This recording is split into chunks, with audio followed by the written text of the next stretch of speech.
everyone. It's Carol Featherstone again with Cooking by Carol. Today I'm going to be doing two recipes, both of which you could use for Thanksgiving or Christmas lunch, dinner, whatever you have. But today's been a crazy day for me. I am actually the vice moderator of the Women of the Church at First Presbyterian Church in Myrtle Beach. And my job is to take care of the circles. So this week I've been really busy visiting circles. Tuesday I visited 4. Today I visited 1. And so my thought process is maybe not like it usually is because I'm a little bit tired. But anyway, we're going to go back to the salad. We are taking 1 8-ounce package of cream cheese. And you want it to be softened to room temperature so it'll make it easier for the beaters. Now, last week you all said you couldn't hear me over the mixer, so I'm going to speak a little bit louder today. Hopefully you can. So we're getting the cream cheese all mixed up, and to that we're adding 1/2 cup of fine sugar. And we'll let that beat for a minute until it's all combined. And this recipe is one that you can add different fruits to. This happened to be my grandfather's sister's recipe, and she made it for every occasion that we had, whether it was Easter or Christmas or whatever. And so she added some things in hers that I don't, and I'm adding a couple of things that she didn't. So we start out with the cream cheese, and I'll get it beating really good so that it'll be very soft and pliable when we start adding things to it. I use this in individual little muffin cups. You can get the liners at the grocery store, most anywhere like this, and just put them in your muffin pan. This particular one makes 12, and this recipe sometimes makes a little more. It just depends on what you choose to add.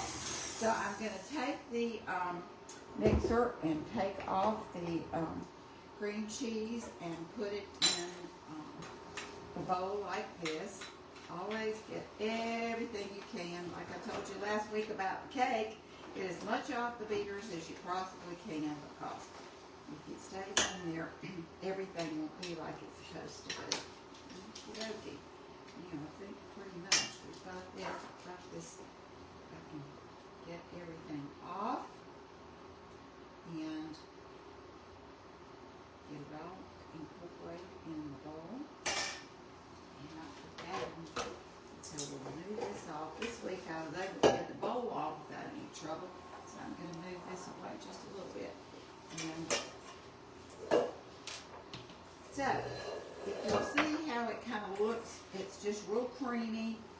And that's how you want it to be, and make sure that your sugar is incorporated in it and not draining. So, to this bowl, I'm adding 1 mashed banana.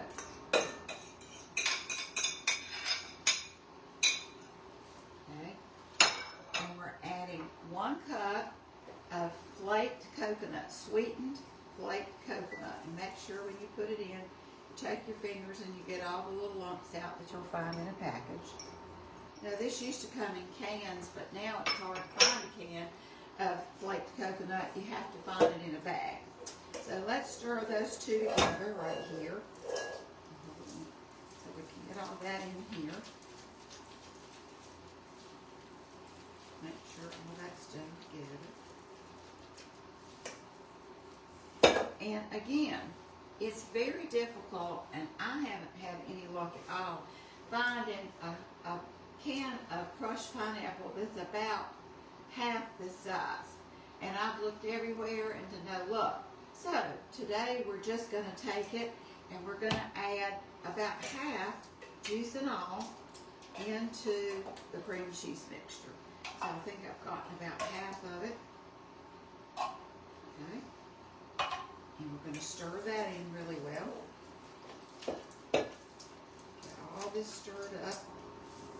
This is such a yummy salad. You can eat it with your dinner, or you can almost eat it for dessert. It's so good. It's so good, so rich. You've got lots of good fillings. Now, we're taking 1 can of cranberry sauce that has the whole cranberries in it. And you want to just take your knife and just sort of put it like this and make sure that all of this is done, and you put it in your can, and it always comes out really well. So, here again, you're going to take your spatula and you're going to incorporate everything in here. See? You can see it's coming loose, and that gives you your whole cranberries. And it's going to make it a pretty pink color. As you see, it's changing in color. And just keep mixing until you get it all incorporated, because you don't want the big pieces of cranberry sauce to be there. You want them all to be kind of mashed up, and you take your mixture to the side. And if you can't get it done exactly like that, sometimes if you use a wire whisk, that will help to break it all up. But I think with mine, I don't think I'm going to have any problem getting it done. I'm just keeping on stirring, keep on stirring, and keep on stirring until you get it all in. Okay, next we're going to put in a large container of Cool Whip or whatever frozen topping that you want to use. When I make it for us, I usually make it the night before we have an event, and I use real whipped cream. And I love real whipped cream and everything. It's the heavy cream, and you put sugar in it, and oh, it's so good. It's so good. So here we go. We're incorporating all of this into the pink mixture. You just have to keep folding and folding over and over again until it all gets mixed up. You can see it's happening. It just takes a little bit when you use such a large container, but it all gets mixed up together. Keep stirring, keep stirring, keep stirring. We've got a little bit come off on the side, but we'll just get it back in. You see that I always wear an apron when I'm cooking, because I have a tendency to maybe get it on the side of the bowl, which would get it on my clothes. Don't like to do that. So here we go. You see, it's a really pretty shade of a pale pink. And as you're incorporating this into the mixture, you're going to find out that there may be what you think are pieces of the jellied cranberry sauce, but it's actually the whole cranberries. Okay, see how that goes. Now, and the next thing you want to do is take a cup of chopped pecans and pour them in. Some people like less, some people like more. My family likes a lot of nuts. So you can, you know, and if someone in your family might be allergic to nuts, which many people are, you can always leave the nuts out. But it makes such a great dish, and it's crunchy too. So here we are. Everything looks like it's incorporated in. So what you want to do now, take this and do this, is we have our spoon, and I have taken a muffin, where I showed you, put the muffin liners in, and you just take your spoons and fill up the cup and fill it all the way to the top, because it's going to freeze, and you want it to be, you get all you can for everybody. This recipe actually makes more than 12. And if you don't want to put them in individual muffin cups, you can put them in a, maybe like a 13 by 9 Pyrex dish and freeze it that way. I just found that I want to make sure I've got enough for everybody when I have people over for special occasions like Christmas and Thanksgiving. I always like to make sure that I've got enough of these. And as I said, some people choose to eat it as a dessert more than they do just to put it on their plate with the rest of their foods, because you know, if you've got hot food on your plate, you just don't necessarily always want it in there. But this is how it works. And just keep filling them up until you get them all done. And you will see from what I'm doing here, you're going to have enough almost to do twice this many or maybe more than that. So, making a little bit of a mess, but that's okay.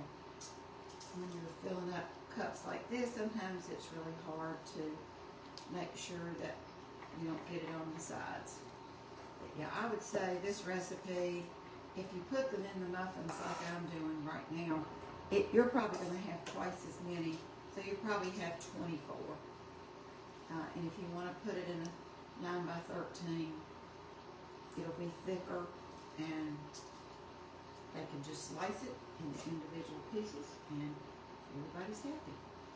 So there you are. And if you have fresh cranberries in your refrigerator during the holidays, you can always take a couple of those and stick on the top just to give a little decoration to it.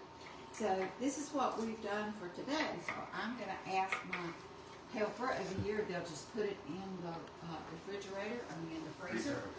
Get out of your way, hang on. And get everything put out that we can have some room to do something else. Since Thanksgiving's coming up, one of the guys who helps me with everything said he just wants some good old-fashioned dressing that we use with turkey. So today, that's kind of what I'm going to do, so you can see how I make it. And everybody has a different recipe for the dressing that they use. We have people coming over to visit for Thanksgiving this year, and they're from up north. And she put sausage in her dressing. And I said, I'm sorry if I can be, but my children wouldn't eat out the 10-foot pole. They want the old-timey kind. So she's making the turkey this year, and she's going to stuff it with that. And I said, I'm sure the adults will all be happy to try it. So but this is what I'm doing. I made a cake of cornbread, and in a round black skillet last night, and you just have to let it cool off, and then you just take your hands and you mash all this up really well. I was hungry when I got through making this last night because I hadn't eaten any dinner. So I decided I was going to have a piece of cornbread, and it was so good with butter on it, cream of butter. So this is how you do it. You just keep doing until you get everything into crumbs. You want to make sure it's all in these individual little crumbs. This is one of my favorite things at the holiday season is dressing. My grandmother taught me how to make dressing, and she was an excellent cook. Just a country cook, but she loved to cook, and everybody loved her food. When I was a little girl, my grandmother used to make homemade rolls every day, homemade yeast rolls for my grandfather, who came from his work. He owned his own business, and he came from his work and sat down to lunch at 1 o'clock always, or maybe 5 after. 5 after, because there was a whistle that blew that one of the mills in town used. And so when we heard the whistle blow, we knew he'd home would be home in about 5 minutes. So, okay, we've got all of this crumbled up into these little tiny crumbles. You can see how we've done here. And you might find 2 or 3 or 4 or 5. It might just be a darker color. But when I do cornbread and I use the black iron skillet, it gets the bottom of the cornbread really crispy, which is what we love. Okay, I am using Pepperidge Farm herb stuffing. It's a classic stuffing, and I only put about maybe 3 handfuls of it in there. It's better to me than having to cut up bread or biscuits, so I just crunch it up really, really good with my hands. And when you put your liquid in it, you're going to find that it's going to make these little breadcrumbs really soft. Okay, before we started today, it was sauteed 1 onion chopped up and 3 stalks of celery chopped up and some butter. And you just add those to the dish. And take your spoon and you just stir really well. Stir it all in there.